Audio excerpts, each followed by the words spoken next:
వాదనలు వినిపించండి. Your honour,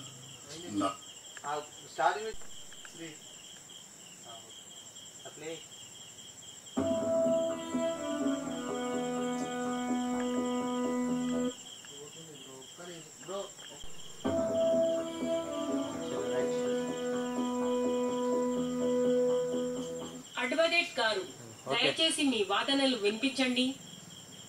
your honour, నా క్లయింట్ రోహిత్ శర్మ ఒక మంచి విద్యార్థి. ఎప్పుడు చదువులో ఫస్ట్ క్లాస్ వస్తాడు. అతడు ఒక పార్క్ లో కొంతమంది వ్యక్తులతో ఉన్నప్పుడు పోలీసులకు అక్కడ గంజాయి మరియు ఇతర డ్రగ్స్ దొరికాయి. వాటి గురించి నా క్లయింట్ కు ఎటువంటి సమాచారం లేదు. వాటితో తనకి ఎలాంటి సంబంధం లేదు. పోలీస్ రిపోర్ట్ వేరేలా ఉంది. ఇన్స్పెక్టర్ విజయ్, మీరు మీ సాక్ష్యం చెప్పండి.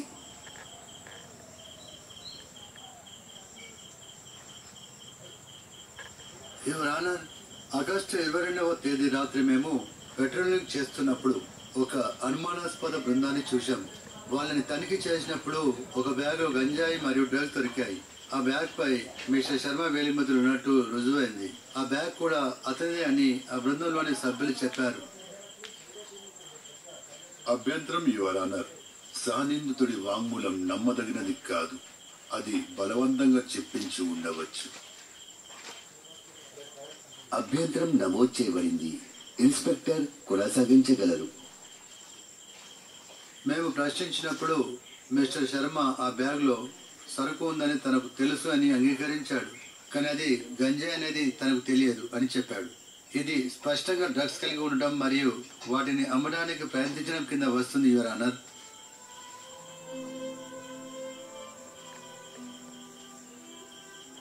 యువర్ ఆనర్, నా క్లయింట్ ని బెదిరించారు.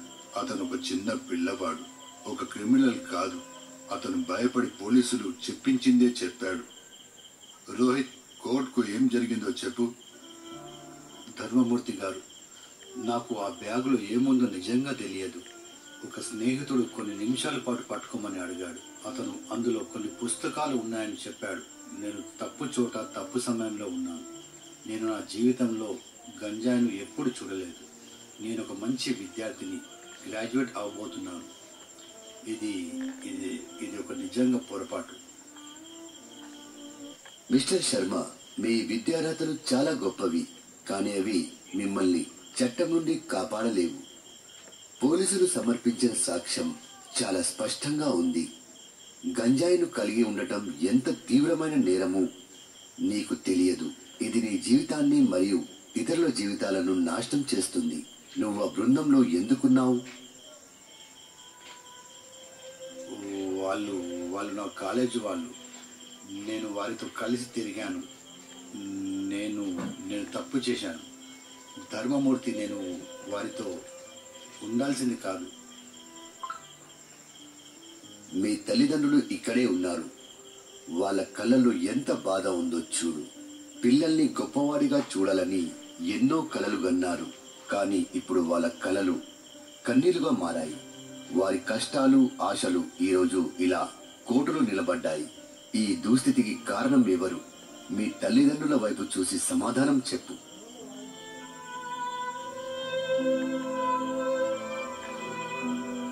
ఈ కేసులో యువకుడు రోహిత్ పై ఉన్న నేరం రుజువైంది.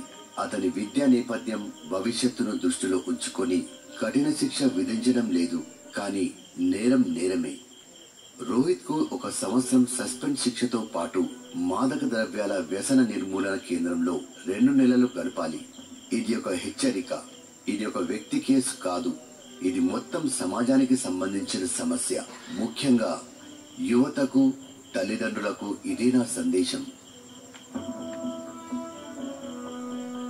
ప్రియమైన యువకుల్లారా, జీవితం ఒక విలువైన బహుమతి. మీరు ఒక తప్పుడు నిర్ణయం తీసుకుంటే అది మీ జీవితాన్ని నాశనం చేస్తుంది. డ్రగ్స్ మరియు గంజాయి ఒక తాత్కాలిక సంతోషాన్ని ఇవ్వవచ్చు, కానీ అవి మీ కలలను, మీ కుటుంబ గౌరవాన్ని మరియు మీ భవిష్యత్తును శాశ్వతంగా నాశనం చేస్తాయి. మీరు మీ స్నేహితులను ఎంచుకునేటప్పుడు జాగ్రత్తగా ఉండండి. మీ స్నేహితులు మీపై మంచి ప్రభావం చూపేలా ఉండాలి, చెడు ప్రభావం చూపేలా కాదు. ఒక చిన్న తప్పు మీ జీవితాన్ని జైలు గోడల వెనుకకు నెట్టవచ్చు. తల్లిదండ్రులకు ఒక చిన్న మాట, మీ పిల్లల భవిష్యత్తు మీ చేతుల్లోనే ఉంది. మీరు వారి కోసం డబ్బులు, ఆస్తులు సంపాదించడంతో పాటు వారితో సమయం గడపండి, వారితో స్నేహంగా ఉండండి, వారి సమస్యలను అర్థం చేసుకోండి. వారు ఎక్కడ తిరుగుతున్నారో, ఎవరితో ఉంటున్నారో గమనించండి. కేవలం అప్పుడప్పుడు పర్యవేక్షించడం సరిపోదు, వారి జీవితంలో భాగం కండి. మీ పిల్లలకు విలువలు నేర్పించండి. ఈరోజు ఈ కోర్టులో ఇచ్చే తీర్పు కేవలం ఒక విద్యార్థికి కాదు, సమాజంలోని ప్రతి వ్యక్తికి ఒక హెచ్చరిక. మాదక ద్రవ్యాలు వాడటం సమాజాన్ని పట్టి పీడిస్తున్న ఒక పెద్ద సమస్య. ఈ సమాజం దానిని నివారించడానికి కలిసికట్టుగా పోరాడాలి. భవిష్యత్తులో ఇలాంటి సంఘటనలు జరగకుండా ఉండాలని ఆశిస్తున్నాను. రోహిత్, నేను నీకు 2వ అవకాశం ఇస్తున్నాను. ఈ అవకాశాన్ని సద్వినియోగం చేసుకో. నీ జీవితాన్ని మార్చుకో. ఈ రోజు నుండి నీ జీవితంలో మంచి మార్పు రావాలి.